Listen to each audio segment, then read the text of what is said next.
My name is Steve. I'm turning 46 this year. I work in sales at the American branch of a Spanish electronics manufacturer. I've always enjoyed my job, where I can use my Spanish skills that I've been good at since my school days. It's fun and very rewarding. When I was younger, I spent about 3 years assigned to our headquarters in Spain, and I've been back several times for training and business trips. Because of my busy life, I never had time for romance, and without many chances to meet someone, I remained single well past 45. But last year, fate stepped in. On my way back from visiting a client, as I was walking down the main street in front of the station, a tall man walking in front of me suddenly collapsed. He was clutching his abdomen in pain and groaning.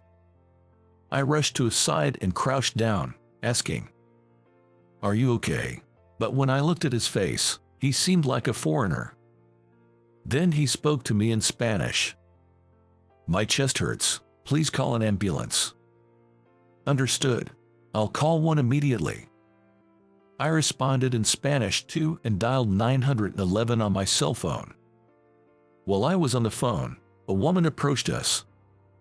"What's happened here?" She looked to be a classy woman, about 60 years old.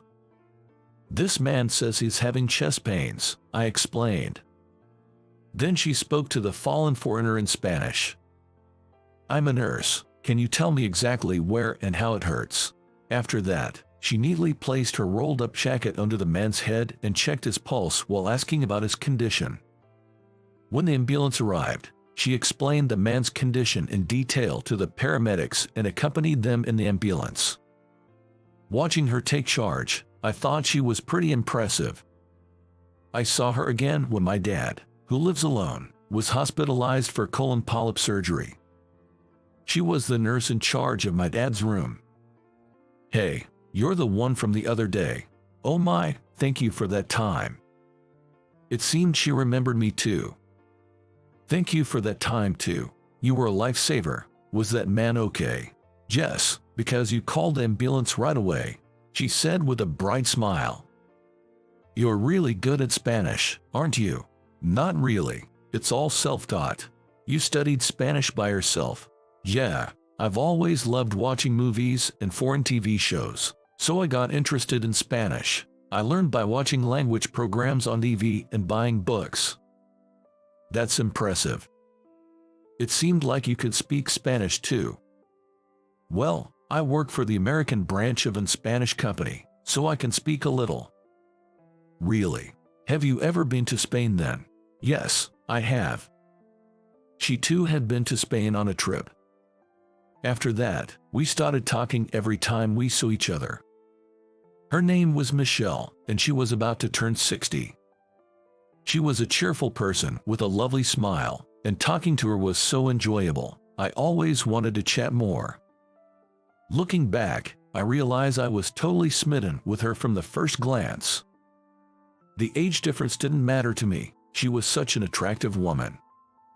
In our conversations, I learned she was divorced and currently single. Michelle has a daughter, but she's married and has left the house. So, I figured it wouldn't be a problem to ask her out. With that in mind, on the day my dad was discharged from the hospital, I asked her for her contact information. She readily agreed, and we exchanged numbers. Then, right after I got home, I asked her out to dinner. Since then, we've had dinner together several times and gone to the movies. The more I learned about her, the more I was drawn to her charm. She was kind and considerate to everyone, always bright and positive, and whenever I was tired from work or had something bothering me, talking to her would cheer me up. After about 6 months of dating, I proposed to her. "Michelle, will you marry me?" When I showed her the ring I had prepared and told her my feelings, she looked at me with her big, teary eyes and said, "Are you sure an older lady like me is okay? Age is just a number. I've got my heart set on you, Michelle. I can't imagine being with any other woman. I want to live the rest of my life with you," I said as I took her hand, and she began to cry. "Thank you. I want to spend my life with you, too, Steve," she answered. and with that, she accepted my proposal. She had decided against having a wedding ceremony, but when she turned 60 and retired from her nursing career, I seized the moment to take a 10-day vacation. We went on a honeymoon to Hawaii. This trip was not only a celebration of her 60th birthday but also her retirement, so we really went all out. We stayed at luxury hotels and ate at 5-star restaurants. Since I'd been single until I was 45 and didn't have any expensive hobbies, I had a good amount of savings. That's how we managed to go on such an extravagant trip. Michelle was overjoyed.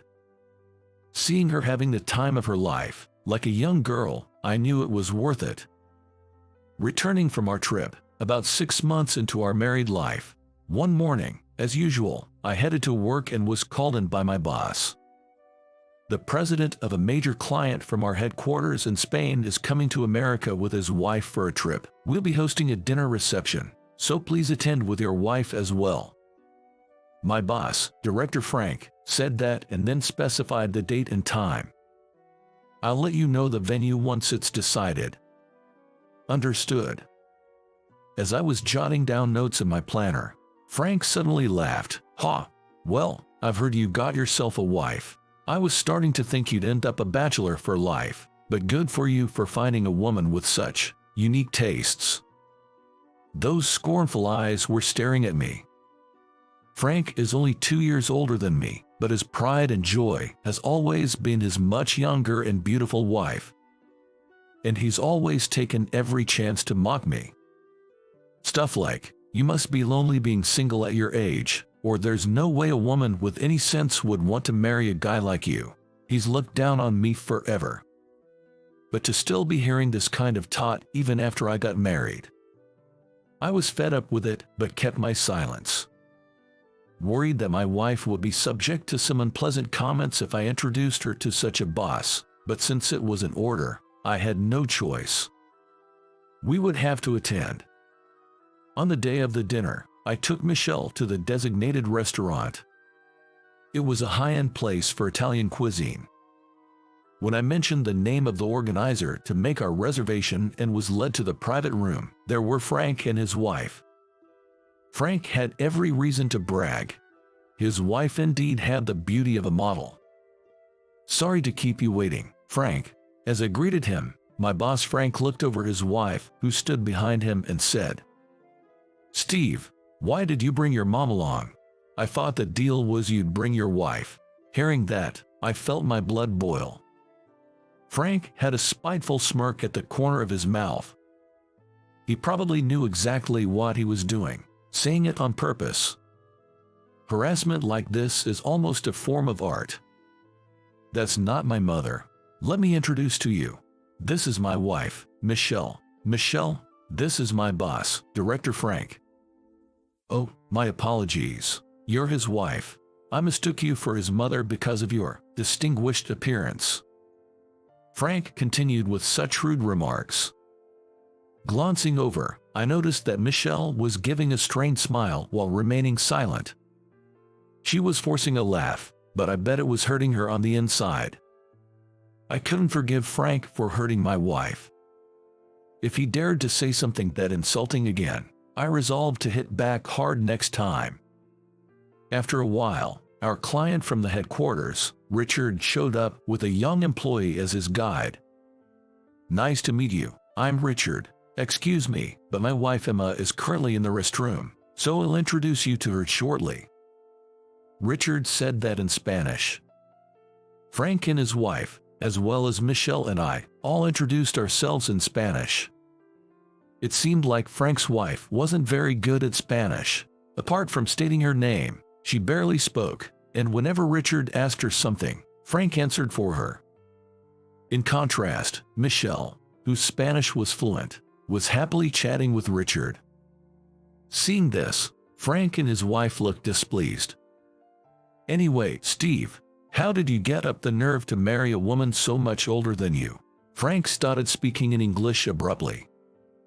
No matter how well she speaks Spanish, what's so good about a lady that looks her age? Everyone knows younger women are preferable, or maybe you've got a thing for older women. How old is she, anyway? Frank was speaking his mind without restraint. Indeed, Michelle did look her age at 60, and certainly didn't look young. But she had a beauty that comes with age, and her personality was wonderful. That's why I fell for her. To have her ridiculed with such harsh words, it felt like a complete denial of my love for my wife. "Boss, don't you think that's incredibly rude?" I said, my fist clenched and shaking. "What? You're going to talk back to me, your boss?" Frank said with a smirk. Richard, who didn't understand English, looked puzzled. "There are things you can and cannot say, even as a boss. He can say whatever he wants about me. I've been ready for it since I married you," Michelle said as she tugged at my sleeve. That's when it happened. The private room's door opened, and a foreign woman escorted by an employee came in. "Emma, over here, everyone. Let me introduce you to my wife, Emma," Richard said, standing up. Emma was a tall woman, around 60 years old. When she took the seat next to Richard, she glared at Frank and began speaking in fluent English. I heard what was being said. "I am very displeased right now. Apologize to them immediately," she demanded sternly, leaving Frank open-mouthed and frozen. "I'm also 9 years older than Richard. What's so wrong with a wife being older than her husband? The notion that a woman needs to be younger to be appreciated is repulsive to me." Emma was fuming. Frank turned as white as a ghost. In a panic, he bowed his head to Emma. "I'm terribly sorry." "Not to me. Apologize to him and her," Emma said, still angry. Then Frank turned to me and my wife and bowed deeply. "Steve, and to your wife, I'm terribly sorry for my rudeness. Please forgive me." Unaware of the situation, Emma told the whole conversation to Richard in Spanish. Richard's face turned red with anger. "What a rude man you are. I don't want to dine with someone who speaks so thoughtlessly. I'm leaving."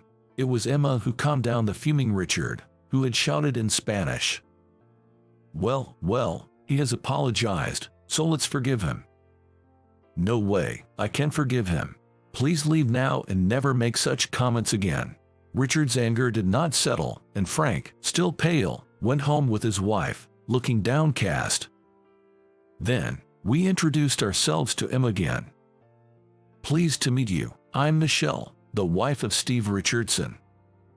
Hearing Michelle introduce herself, Emma's eyes widened. "Michelle, are you Michelle Richardson?" "Yes, that's me." "Oh, my God. I'm Emma Anderson, your email friend." Excited, Emma switched to speaking in Spanish. "What? You're Emma?" Michelle also looked incredibly surprised. The two of them joyfully clasped hands over this coincidence. Listening to their conversation, it turned out they had met on an internet forum and had been exchanging emails for over 20 years. Michelle had taught Emma English, and Emma had been teaching Michelle Spanish. So that's why Emma could speak English. Michelle was too shy, so they had never done a video call before. It seems they didn't know what each other looked like. What an amazing coincidence, though. To meet an email friend from overseas like this, and at such a place.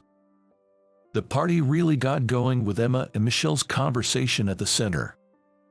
The food brought out was delicious, and Richard and Emma enjoyed it too.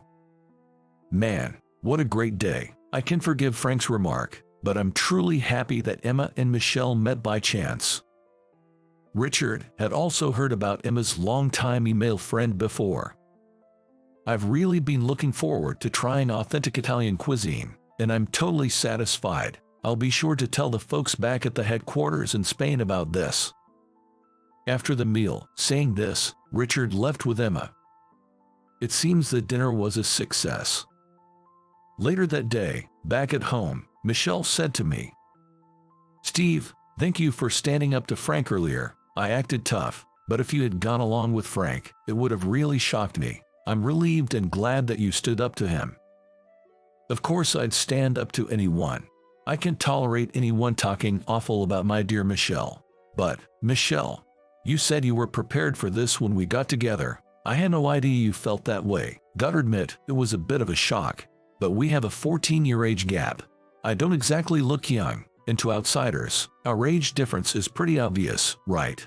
I was braced for some remarks. It was a relief that your parents didn't object and were supportive of our marriage. So that's what it was. You needed that kind of resolve to marry me. Still, thanks for marrying me, Michelle. Don't mention it. The happiness I feel being with you makes all that trivial. Michelle said this with a bright smile. Seeing her smile, I fell even deeper in love with her. A few days after Richard returned to Spain, my company called to say a major deal with his company had gone through. Richard had made a point of sending his regards to me. Apparently, Richard had also reported Frank's nasty comments to the headquarters, and as a result, Frank got demoted to a regular employee. And in his place, I was promoted to department head, effectively reversing our positions. Since that day, Frank stopped making condescending remarks towards me. He became utterly submissive, and seeing him bow was incredibly satisfying. Michelle and Emma continued to exchange emails and calls, staying good friends.